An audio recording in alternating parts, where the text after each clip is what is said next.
Christina Ricci, the acclaimed actress known for her captivating performances in films like The Addams Family and the gripping series Yellowjackets, has once again demonstrated her unyielding commitment to advocating for survivors of abuse by launching a scathing public critique against conservative media personality Megyn Kelly. In a move that resonated deeply within the entertainment and social justice communities, Ricci utilized her Instagram platform to issue a stark warning, labeling Kelly as a profound threat to the safety and well-being of children everywhere.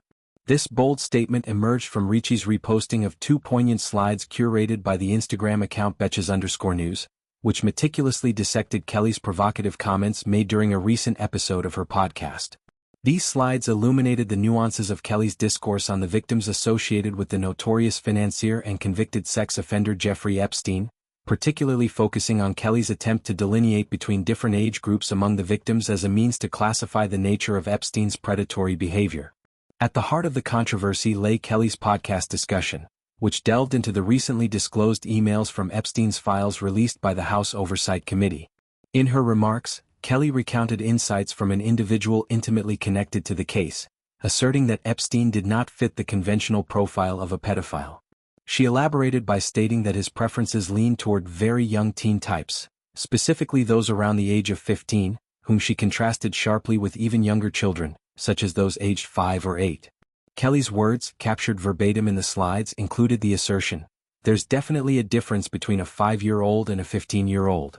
But that difference is not whether or not sleeping with them makes you a pedophile." She further clarified her position by emphasizing, "I know somebody very close to this case. Jeffrey Epstein, in this person's view, was not a pedophile. He wasn't into 8-year-olds, but he liked the very young teen types. There's a difference between a 15-year-old and a 5-year-old, you know?"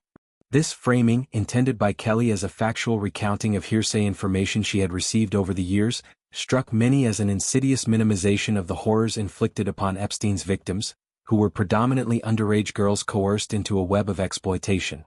Ricci's response was not merely reactive but charged with the raw emotion of someone who has long been a vocal proponent for child protection and awareness of grooming tactics. Overlaying the Instagram slides with her own handwritten caption, she declared unequivocally, "This woman is a danger to children." This accusation cut through the noise of online discourse like a clarion call, underscoring the potential real-world implications of such rhetoric. By drawing a line between types of abuse based on arbitrary age thresholds, Kelly's commentary risked normalizing predatory behavior toward adolescents, a demographic already vulnerable to manipulation and societal oversight. Ricci, whose career has been marked by roles that often explore themes of trauma, resilience, and the darker undercurrents of human experience, positioned herself as a guardian against this kind of dangerous equivocation.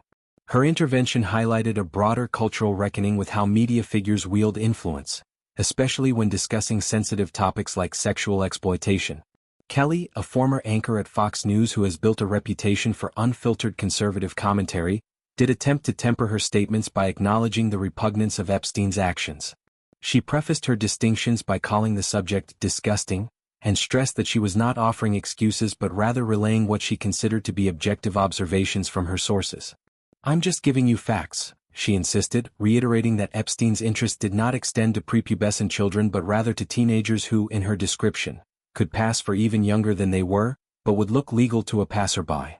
This caveat, however, did little to assuage the outrage it provoked, as it inadvertently suggested a spectrum of acceptability in abuse, a notion that advocacy groups for child protection have long fought to dismantle. Kelly's narrative shifted somewhat when she referenced earlier statements from Florida Attorney General Pam Bondi, who had mentioned the FBI's examination of tens of thousands of videos depicting Epstein with children or child pornography. This revelation, Kelly admitted, was the pivotal moment that led her to reconsider her long-held view, prompting the internal admission, "Oh no, he was an actual pedophile." Yet, Kelly's skepticism toward Bondi's claims added another layer of complexity to her commentary. Expressing a newfound distrust in the Attorney General's reliability on Epstein-related matters, Kelly noted that Bondi had failed to provide further clarification on the video's contents. "I don't know whether it's true. I have to be honest, I don't really trust Pam Bondi's word on the Epstein matters anymore," she confessed. This admission of uncertainty, while perhaps an attempt at journalistic integrity, only amplified the perception that Kelly was speculating on a topic fraught with pain for survivors. She concluded her thoughts by pointing out the absence of public testimonies from victims who encountered Epstein before the age of 10 or 14, suggesting that the documented cases centered on older minors. However, this observation overlooked the documented realities of Epstein's operation.